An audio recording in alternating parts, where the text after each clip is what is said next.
రోజు ఇక్కడ ఇల్లంపేటలో మనకి పాలకొండ సబ్ డివిజన్కి సంబంధించి మారథాన్ అనేది ఒకటి ఏర్పాటు చేయడం జరుగుతుంది. ఇప్పుడు ఇది ఎందుకనంటే మాకు 12/11/2024 విశాఖ రేంజ్ డిఐజీ గారు అయినటువంటి గోపీనాథ్ జెట్టి గారి ఆలోచన మేరకు డ్రగ్స్ వద్దు బ్రో అనే దానికి గవర్నమెంట్ తాలూకా సంబంధించిన ఆలోచనకి అనుగుణంగా ఒక సైకిల్ యాత్ర అనేది పాయకరాపేటలో స్టార్ట్ చేయడం జరిగింది.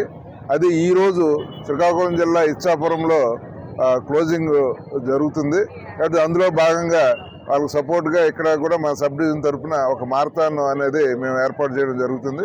అది మన వేలన్పేటలో ఈరోజు స్టార్ట్ చేస్తున్నాం. ఇది మారథాన్ రన్ ఫర్ డ్రగ్స్ వద్దు బ్రో అనే బ్యానర్ మీద ఇక్కడ ఈ మారథాన్ అనేది స్టార్ట్ చేయడం జరుగుతుంది. మొత్తం స్టూడెంట్స్ ఇక్కడ ఉన్న యూత్ తోటి సుమారు దగ్గర ఒక 800 నుంచి 900 వరకు స్టూడెంట్స్ని వీళ్ళని ఆర్గనైజ్ చేయడం జరిగింది. ఇక్కడ ఇది మెయిన్ మా ఉద్దేశం ఏంటంటే డ్రగ్స్కి వ్యతిరేకంగా మీ మారథాన్ అనేది పోలీస్ డిపార్ట్మెంట్ తరఫున ఆర్గనైజ్ జరుగుతుంది. ఎందుకంటే యూత్నే టార్గెట్ అయ్యి చాలా వ్యసనాలకి ఇబ్బంది పడుతున్నారు. కాబట్టి దానికి ఇలా అవేర్నెస్లో భాగంగా ఈరోజు ఇక్కడ చేయడం జరుగుతుంది.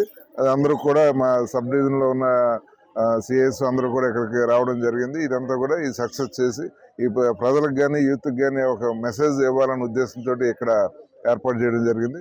కాబట్టి ఎవరు కూడా డ్రగ్స్ జోలికి పోవద్దు అనేది అవేర్నెస్ కల్పించాలా అనేది మా తాలూకా ప్రధాన ఉద్దేశం. ఈరోజు ఇచ్చాపురంలో క్లోజింగ్ సెరమనీకి మద్దతుగా ఇక్కడ మేము మారథాన్ రన్ అనేది 3 కిలోమీటర్స్ రన్ అనేది ఇక్కడ స్టార్ట్ చేయడం జరుగుతుంది. Right, thank you. Local to global news at your finger tips.